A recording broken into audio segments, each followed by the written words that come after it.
Hemia Bigfala Storian blong Bible. God in mekem wall more every something where he start long him.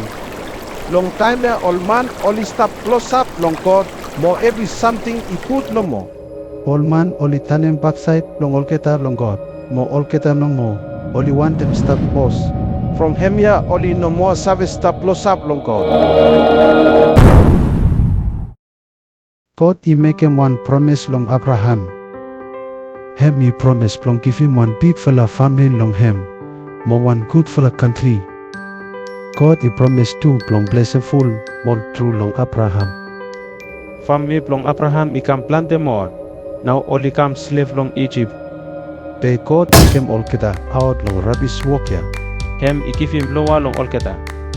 After God he hit him all keta he go long one good fella country where name long him Kelam. Or some way hem he been promised long Abraham. God he put him all king long rule long all man long him. God he promised to say one day by him he send him one straight king way good. King Yapai he come out long line long king Tari. All kita man all time all he turn him bad side long all kita long God. Mo all he worship long all kiam and God from something yeah. God is send him all enemy long all he come fight with him all kita. Now take him all kita out long good fella place long all kita. All prophet all he turn him long all man Israel long all he come back long God.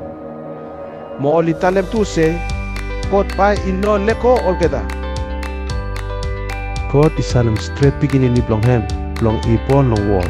But him he never make him sin.